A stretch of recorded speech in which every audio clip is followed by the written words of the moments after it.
Assalamualaikum warahmatullahi wabarakatuh. Alhamdulillah rabbil alamin. Wabihi nasta'in ala umuri dunya waddin. Ashhadu an la ilaha illallah wahdahu la syarikalah wa ashhadu anna Muhammadan abduhu wa rasuluh. Allahumma salli wa sallim ala nabiyyina Muhammad wa ala alihi wa sahbihi wa man wala. Amma ba'd. Para jamaah yang dirahmati Allah, sekali lagi mari kita ucapkan tahmid alhamdulillah rabbil alamin untuk mengungkapkan sikap syukur kita secara lisan, dan mudah-mudahan apa yang kita ungkapkan ini benar-benar keluar dari hati yang paling dalam, sehingga apa yang kita ucapkan itu persis dengan apa kata hati kita, dan pada saatnya menumbuhkan tindakan-tindakan yang terbaik, karena benar-benar kita menjadi orang yang selalu bersyukur kepada Allah. Para jamaah yang dirahmati Allah, tadi malam saya memberi pengajian di kantor pimpinan daerah Muhammadiyah Yogyakarta. Ada satu ungkapan yang saya sampaikan dalam pengajian itu, yaitu pernyataan Abu Yazid di dalam satu pendapatnya ketika ditanya oleh orang. Dia mengatakan begini, aku berkehendak untuk tidak berkehendak. Lagi ada kalimat, aku berkehendak untuk tidak berkehendak. Nah, ungkapan ini ketika kita telusuri itu berkaitan dengan keyakinan beliau bahwa apapun yang kita kehendaki tanpa izin Allah tidak akan terjadi. Tetapi apapun yang tidak kita kehendaki karena Allah berkehendak akan terjadi. Di dalam pengalaman hidup saya bisa memahami ungkapan ini. Satu saat saya itu ingin sekali melakukan sesuatu dan saya rencanakan dengan matang. Ternyata pada detik-detik terakhir saya harus melakukan, gagal total karena ada hambatan yang tidak pernah saya perhitungkan sebelumnya. Sebaliknya, saya itu pernah pesimis untuk mendapatkan sesuatu. Tapi tiba-tiba dalam doa-doa saya itu, saya punya keinginan untuk melakukannya. Padahal perhitungan di atas kertas, ini dengan akal pikiran saya, tidak mungkin itu terjadi. Tapi karena saya itu kemudian tergerak untuk melakukannya, saya mencoba untuk melakukannya. Dengan keyakinan yang sangat tipis. Karena saya yang bergantung pada Allah, itu yang disebut sebagai sikap tawakal. Saya benar-benar bersimpuh di hadapan Allah untuk berdoa, ya Allah, berikanlah yang terbaik untukku dan berikanlah kemampuan untukku untuk melakukan sesuatu. Pada di atas kertas saya berhitung saya tidak akan mampu melakukannya, tetapi saya sedikit nekat untuk melakukannya, dan ternyata apa yang saya ungkapkan dalam doa saya itu menghasilkan sesuatu yang luar biasa. Saya mendapatkan sesuatu yang luar biasa karena yang saya dapatkan itu di luar perhitungan nalar saya, dan saya tidak perlu mengungkapkan apa itu secara spesifik. Dan dari situlah saya kemudian mengatakan, apapun yang saya kehendaki kalau Allah tidak mengizinkan tidak akan pernah terjadi. Dan ketika saya tidak menghendaki apapun, tapi kalau Allah menghendaki, semuanya bisa terjadi tanpa saya inginkan. Dan itulah makna dari ungkapan Abu Yazid ketika beliau mengungkapkan, aku berkehendak untuk tidak berkehendak. Uridu alla urid. Saya berkehendak untuk tidak berkehendak. Nah, ini ungkapan yang luar biasa.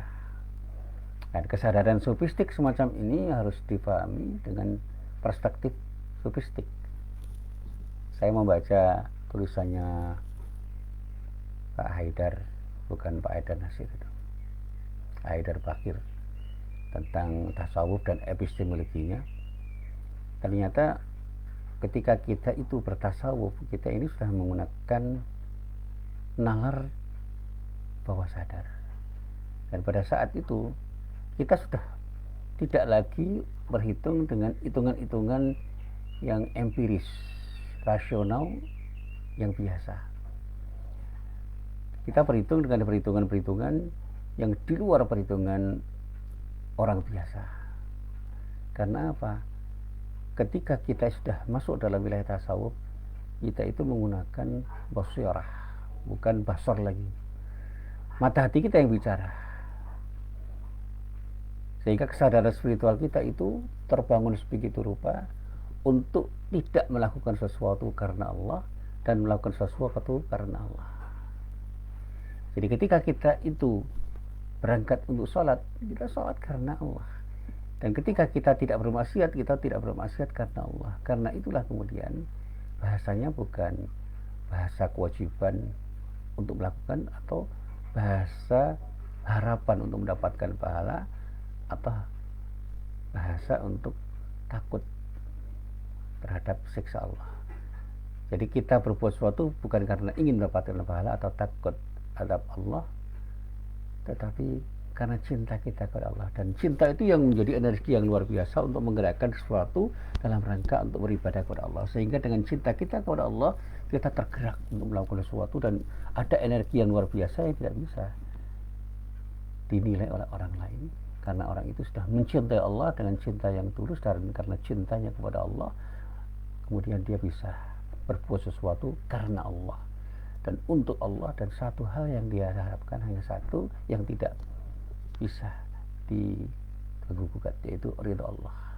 Jadi kalaupun ada harapan, dia hanya berharap ridho Allah karena cintanya kepada Allah. Dan pada saatnya ketika Allah ridho, Allah akan berikan cintanya kepada orang yang mencintainya dengan cinta yang jauh lebih berkualitas daripada cinta dibandingkan cinta seseorang hamba kepada Allah. Nah, para jamaah yang dirahmati Allah, nah disinilah saya ingin mengajak para jamaah untuk berbicara dengan hati kita. Yuk kita bicara dari hati kita dengan hati kita. Seperti ketika Rasulullah menyatakan istafti qalbak. Istafti qalbak itu kalau dibahasakan dengan bahasa sederhana, mintalah fatwa pada hatimu.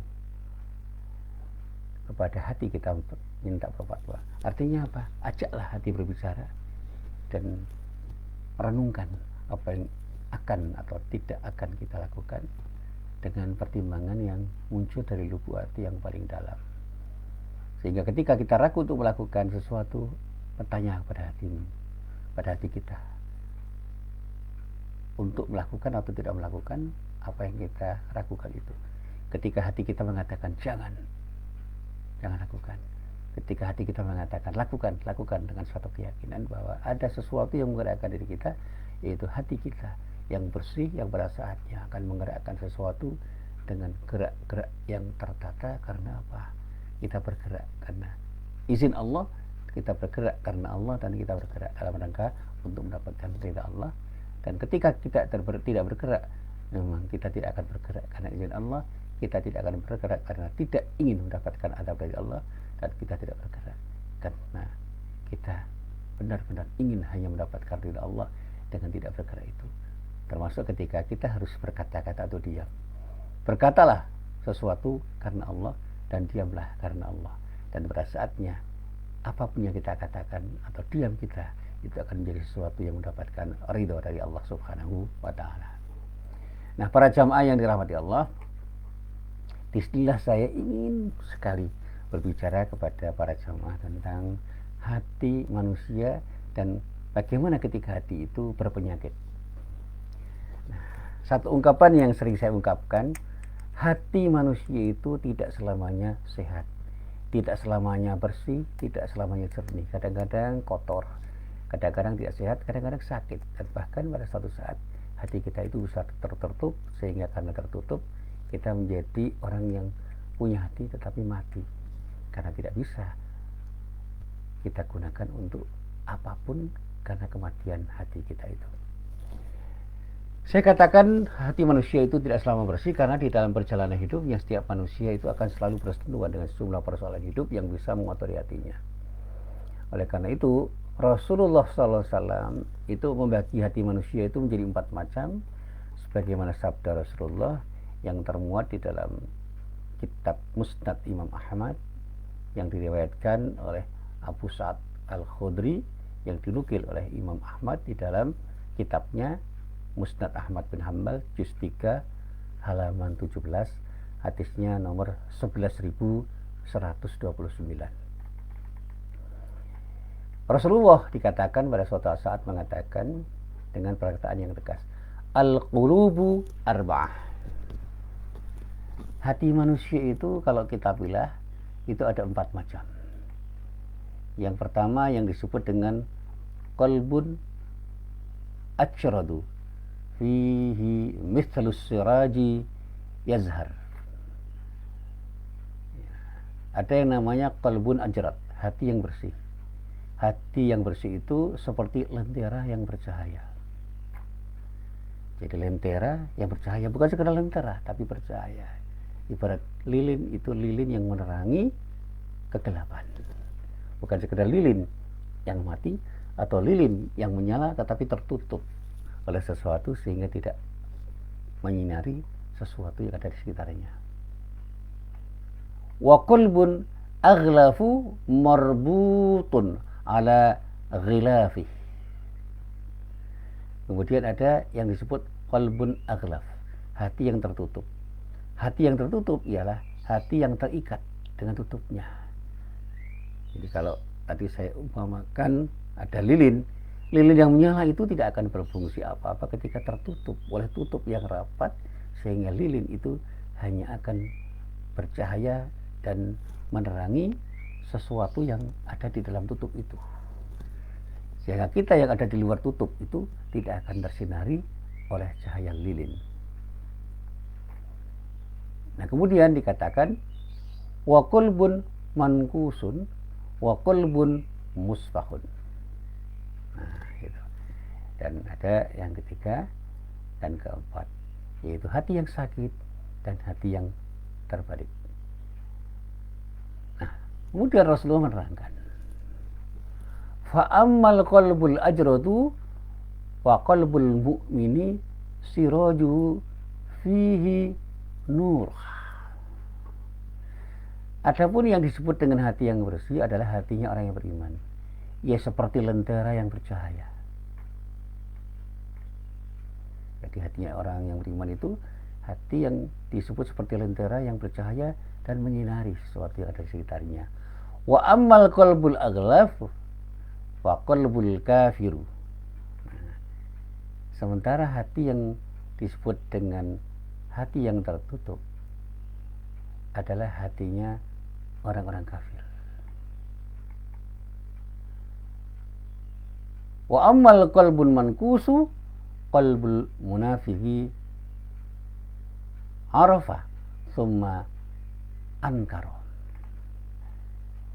Kemudian hati yang sakit adalah hatinya orang yang munafik. Orang munafik itu hatinya sakit. Ia mengetahui yang baik namun ia mengingkari. Jadi orang munafik tahu mana yang baik, mana yang buruk, tapi mengingkari apa kata hatinya. Karena itu kemudian meskipun dia tahu sesuatu yang baik, dia justru berpihak pada yang buruk. Meskipun dia tahu sesuatu itu buruk, tapi dia lakukan.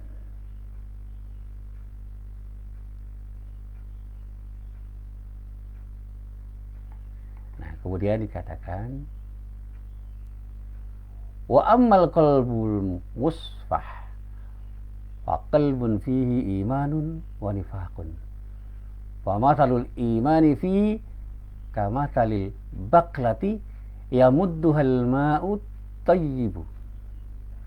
Wa mathalun nifaqi fihi kamathalil qurhati yamudduhal qayhu waddam. Fa ayyul maddataini ghalabat 'alal ukhra ghalabat 'alaihi. Nah, kemudian dijelaskan nanti oleh Rasulullah dengan penjelasan yang lebih rinci. Dan hati yang terbalik adalah hati yang di dalamnya ada iman dan kemunafikan. Ada iman dan ada nifak. Contoh keimanan di situ adalah seperti tanah yang dapat memberikan air yang bersih, sedangkan nifak adalah seperti bisul yang di dalamnya hanya nanah dan darah, hanya ada nanah dan darah. Maka di antara keduanya yang paling kuat, ia akan mengalahkan yang lainnya. Mana yang paling kuat? Itu yang akan mengalahkan yang lain. Karena hati yang terbalik itu hati yang mengandung dua hal. Ada ada iman dan nifak. Kalau imannya kuat, dia akan mengalahkan kemunafikannya. Kalau kemunafikannya kuat, akan mengalahkannya. Tanah yang subur dan punya kandungan air yang bersih akan memunculkan sesuatu yang bermanfaat. Dia akan mengeluarkan air yang bersih, dan pada saatnya ketika ditanami akan menumbuhkan tumbuhan-tumbuhan yang subur. Sementara bisul meskipun besar, tetapi ketika keluar kita akan hanya mendapatkan nanah dan darah, tidak berguna sama sekali. Maka kecilnya sesuatu itu akan bermakna ketika di dalam sesuatu yang besar itu memang terkandung sesuatu yang memungkinkan memberi manfaat. Saya selalu memberikan ilustrasi begini. Lebih manfaat mana? Uang yang banyak dan yang sedikit? Saya katakan bergantung pada nilai uang itu.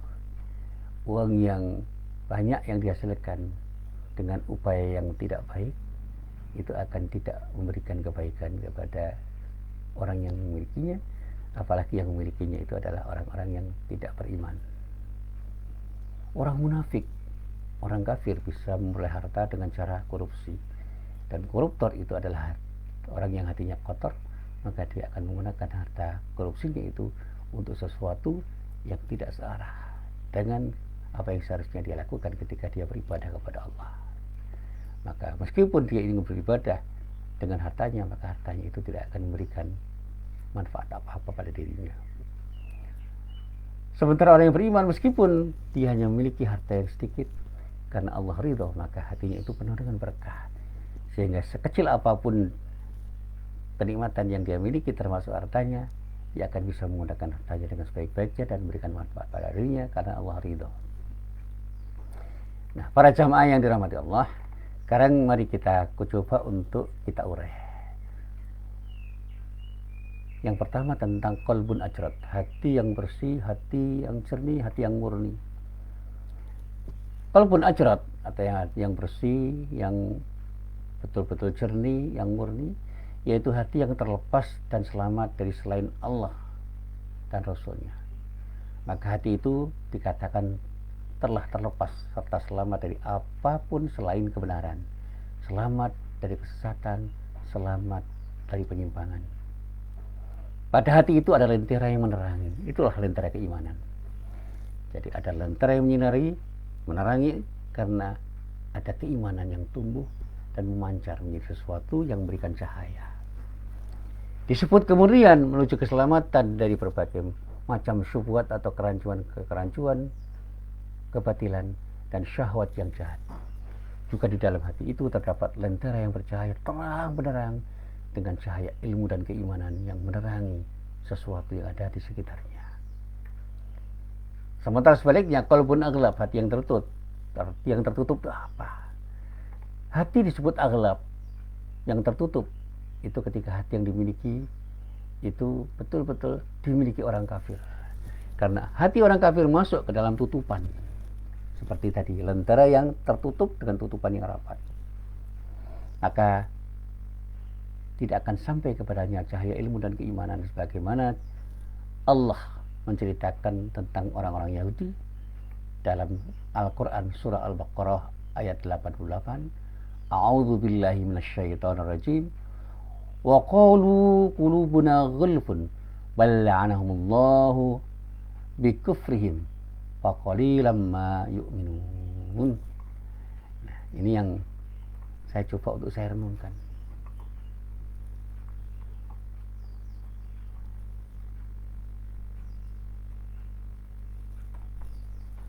Saya merenungkan apa makna ayat ini. Dan mereka berkata, hati kami tertutup. Tetapi sebenarnya Allah telah melaknat mereka karena keingkaran mereka. Maka sedikit sekali dari mereka orang-orang yang beriman.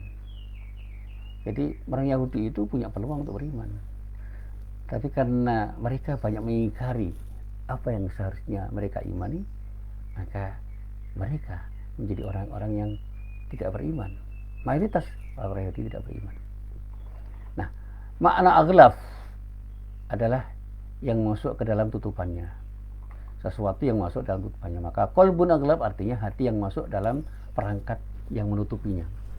Dan tutupan ini disebut juga dengan al-akinnah, yang diletakkan di atas hati-hati mereka sebagai akibat atau hukuman bagi mereka yang menolak kebenaran dan sombong untuk menerima kebenaran. Maka menjadilah hukuman itu sebagai penutup atas hatinya dan menjadi penutup atas pendengarannya dan sebagai penutup atas penglihatannya. Inilah tabir atau penutup yang tidak terlihat oleh mata kepala kita, tetapi bisa terlihat oleh mata hati kita kalau hati kita bersih. Sebagaimana firman Allah yang terdapat di dalam surat Al-Isra ayat 45 sampai ayat 46.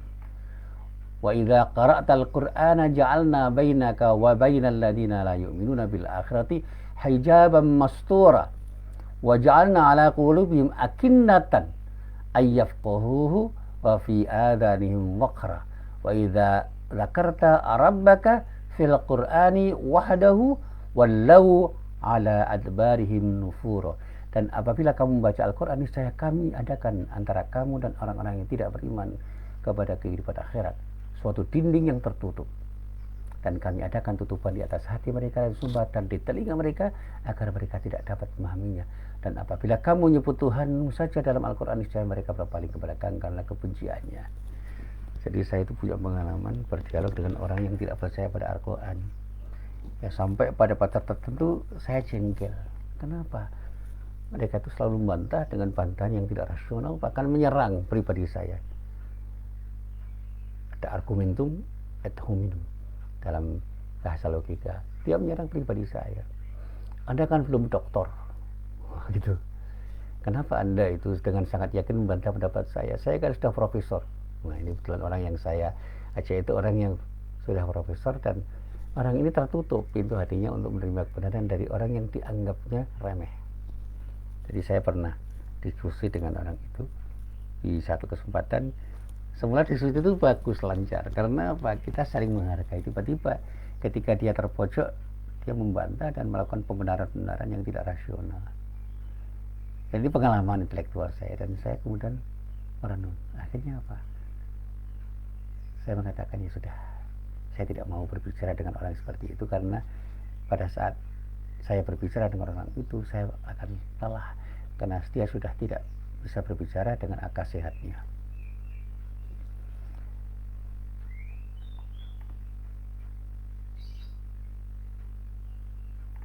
Kemudian ada yang disebut qalbun mankus, hati yang sakit. Nah, disebut hati yang sakit karena dia berada di tubuh orang munafik. Sebagaimana difirmankan oleh Allah di dalam surat An-Nisa. Di dalam surat An-Nisa Allah berfirman, "Malakum fil munafiqina fi'ataini wallahu arkasahum bima kasabu aturidu an tahdu man adallallahu wa may yudlilillahu falan tajida lahu sabila."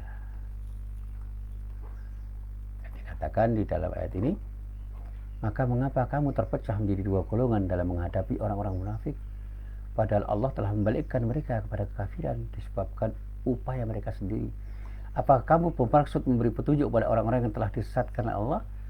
Barang siapa yang disesatkan Allah, sekali-kali kamu tidak akan mendapati jalan untuk memberi petunjuk padanya. Jadi ngomong dengan orang munafik itu lelah, karena hatinya sakit. Dijelaskan ya tidak mau, dibantah akan marah, dan ketika dia ngomong, dia turuti hawa nafsunya karena hatinya sakit. Nah, Allah telah membalikkan mereka dan mengembalikan mereka kepada kebatilan yang dulu pernah mereka berada di dalamnya. Itulah semua disebabkan upaya mereka dan amalan mereka yang memang semuanya batil. Ini adalah hati yang paling jelek dan paling keji, karena dia meyakini yang batil itu sebagai kebenaran dan meyakini yang benar sebagai sesuatu yang batil, dan membangun kesetiaan pada pengikutnya tanpa batas, sehingga memuji dengan pujian yang luar biasa kepada orang yang diidolakan. Kesetiaannya betul membabi buta dan menganggap kebenaran sebagai sesuatu yang batil, kemudian memusuhi orang-orang yang mengikuti kebenaran dengan cara apapun. Dan sekarang kita bisa melihat dengan gamblang. Kemudian yang terakhir yang disebut qalbun musfa, atau yang disebut oleh Ibnu Qayyim al-Jauziyah dengan qalbun tumidduhu maddatain, hati yang bimbang atau memiliki dua unsur. Disebut hati yang bimbang atau di dalamnya memiliki dua unsur karena keimanannya belum mantap. Imannya belum mantap dan lenterannya belum bersinar, di mana dia belum bisa memurnikan diri untuk menerima kebenaran dari Allah. Bahkan di dalam hati itu ada sebagian unsur keimanan dan ada pula unsur yang menyelisih keimanannya. Terkadang dia lebih dekat kepada kekufuran daripada keimanan, dan terkadang dia lebih dekat kepada keimanan dibanding kekufurannya, dan semua itu kembali kepada yang lebih. Manisnya ketika imannya itu tumbuh kuat, maka dia akan menjadi orang yang beriman. Tetapi ketika sikap kufur dan nifaknya itu lebih kuat, maka dia akan kembali kepada kekufuran dan kemunafikannya. Para jamaah yang dirahmati Allah. Nah, kalau kita itu sudah tahu ada hati yang berpenyakit, penyakit hati itu kalau dalam bahasa ulama bisa dibagi menjadi dua jenis.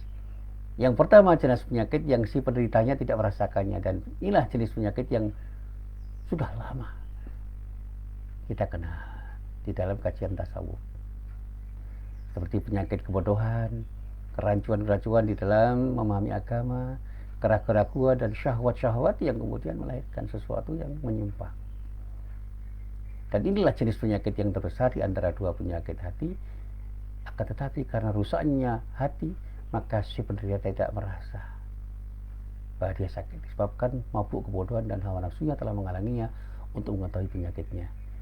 Dan jika tidak, tentu ia akan merasakan hati yang ada pada dirinya tengah berpenyakit, dan dia tidak mendudukannya karena sibuk dengan perkara lain.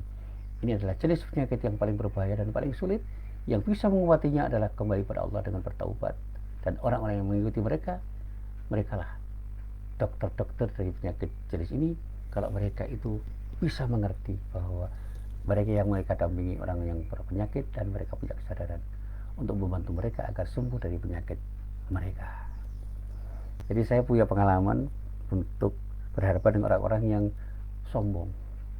Tetapi ketika saya mencoba untuk menasihatinya, dia malah semakin sombong dan bodoh-bodohkan saya. Saya pernah mengkritik orang yang memahami agama menurut diri saya itu kurang tepat. Tapi karena dia itu merasa lebih hebat, dia menyalah-nyalahkan saya. Dan itulah ketika orang yang sudah dipandu oleh hawa nafsunya itu berbicara dan berbuat sesuatu, kesombongan pun akan menjadi sesuatu yang tidak disadarinya. Kesalahan pun tidak pernah disadari bagi sebuah kesalahan, dan bahkan dia merasa paling benar karena kesombongannya. Yang kedua, jenis penyakit yang si penderita bisa merasakannya pada saat dia punya penyakit itu, seperti galau, resah, gelisah, sedih, panik, marah. Nah, jenis penyakit ini bisa hilang dengan pengobatan yang biasa, seperti dengan menghilangkan sebabnya, atau pengobatan dengan sesuatu yang berlawanan dengan sebab-sebab ini, dengan faktor yang bisa menyehatkannya. Dan saya katakan hati itu terkadang ada rasa sakit dengan apapun, atau semua faktor yang mengakibatkannya menjadi sakit. Mengakibatkan badan itu akan rasa sakit karenanya, dan akan merasa malang disebabkan oleh sejumlah faktor yang menjadi penyebab badan itu menjadi sakit. Demikian pula badan itu akan rasa sakit dengan sejumlah faktor yang menjadikan hati merasa sakit karenanya, dan akan rasa malang dengan sejumlah faktor yang mengakibatkan hati menjadi malang. Jadi, ada relasi antara hati dan tubuh kita. Kita itu bisa menjadi lemas, lunglai karena hati kita sakit. Tetapi juga terus sebaliknya, ketika kita sakit, tiba-tiba kita bisa saja tidak terkendali ketika kita berbicara. Karena apa? Fisik kita mempengaruhi hati kita. Maka ketika kita marah, hati kita menjadi sakit, dan obatnya adalah dengan meredakan amarah. Jadi marah itu adalah satu keadaan di mana hati kita sakit. Dan ketika kita sadar, redakan kemarahan kita dengan diam, dengan membaca ta'awudz, dengan istighfar, dengan duduk, dengan berbaring, dengan terlentang tidur, dengan wudu, dengan berwudu, dengan sholat 2 rakaat. Redakan amarah kita dengan kesadaran bahwa kita sedang melakukan tindakan yang tidak benar, maka hati kita akan kembali menjadi bersih. Jika ketika orang marah mengobatinya dengan cara yang benar, maka dia akan sembuh dari penyakitnya. Tapi kalau dia mengobati dengan sesuatu yang tidak benar, maka dia akan bertambah sakit karena dia akan semakin marah, karena dia tidak sadar bahwa dia harus mengobati dengan sesuatu obat yang tepat. Ketika kita itu ingin mencintai orang dan cinta kita itu adalah cinta yang tidak seharusnya kita miliki, maka kita harus sadar bahwa itulah cinta yang akan menumbuhkan keburukan. Kembalilah untuk mengingat pada Allah. Jangan mencintai sesuatu yang dengan cinta itu kita justru akan jauh dari Allah. Cintailah sesuatu yang membuat kita semakin dekat pada Allah. Dan pada saat kita mencintai sesuatu dan karena cinta kita kemudian kita jauh dari Allah, kita harus sadar bahwa kita harus segera bertaubat. Jadilah orang yang mencintai sesuatu yang dengan cinta itu kita semakin dekat kepada Allah. Nah, para jamaah yang dirahmati Allah, simpulan penting dari apa yang ingin saya katakan di dalam pengajian ini, bahwa di antara kita itu ada orang yang punya penyakit hati. Tetapi penyakit hati itu harus kita yakini bisa dihilangkan, bisa diobati dengan pengobatan yang tepat. Kalau kita itu punya penyakit hati yang biasa, seperti ketika kita galau, kita resah, gelisah, mungkin kita dengan cepat akan bisa mengobati. Tetapi ketika kita itu punya penyakit hati yang membuat kita gak sadar atau tidak sadar bahwa kita berpenyakit, itulah kesulitan yang bisa membuat kita semakin berpenyakit. Orang yang sombong, yang merasa dirinya tidak sombong, itu akan selalu bisa berpenyakit dan semakin sombong. Orang yang merasa hebat dengan kehebatannya sehingga muncul sikap ujub dan tidak merasa bahwa dia bersikap ujub, maka dia akan semakin bersikap ujub. Seorang yang bersikap riya dan tidak sadar bahwa dia berpenyakit hati karena sikap riyanya itu, maka dia akan semakin menjadi untuk bersikap riya. Tapi sekali lagi, ketika kita resah, gelisah dan tidak merasa bahwa ada sesuatu penyakit yang perlu kita obati, kembalikan semuanya kepada Allah dengan mencari obat yang tepat. Zikrullah, ingatlah kepada Allah. Insya Allah hati kita akan tenang, dan dengan ketenangan hati insya Allah kita akan menjadi orang yang bersih dari penyakit hati, dan kita insya Allah akan punya hati yang bersih, hati yang jernih, yang oleh Rasulullah dikatakan punya qalbun ajrad. Kita punya lentera yang bersinar dan menyinari, dan pada saatnya kita tidak hanya memberi manfaat pada diri kita, tetapi juga bermanfaat bagi setiap orang yang berinteraksi dengan diri kita, dimanapun dan kapanpun kita berada. Inilah apa yang bisa saya sampaikan, dan semua ini saya kutip dan saya selaraskan dari kitab yang ditulis oleh Ibnu Qayyim al-Jauziyah yang berjudul Ighathatul Lahfan min Masaidis Syaitan. Nah, ini yang bisa Anda baca karena sudah ada terjemahannya itu. Jadi kalau bahasa Arabnya memang tidak mudah untuk kita baca dan kita pahami. Sekarang ada terjemahannya, Ighathatul Lahfan min Masaidis Syaitan. Saya ingin membeli, cuma sampai hari ini belum saya beli karena kitab ini sangat penting untuk kita baca, untuk mengasah kepekaan diri kita ketika kita itu berbicara tentang hati, dan pada saatnya kita semakin tahu siapa diri kita. Karena apa? Kita diajari oleh Ibnu Qayyim al-Jauziyah untuk bermuhasabah dengan sejujur-jujurnya, dengan sikap terbuka, dan pada akhirnya insya Allah kita akan jadi orang yang selalu bisa beristighfar dan memohon ampun kepada Allah dengan permohonan ampun yang tulus. Dan ketika kita bersalah pada siapapun, kita akan segera mau minta maaf, dan ketika ada orang yang bersalah pada diri kita segera tergerak untuk memberikan maaf. Sekali lagi, inilah yang bisa saya sampaikan, mudah-mudahan bermanfaat. Billahi taufiq wal hidayah. Assalamualaikum warahmatullahi wabarakatuh.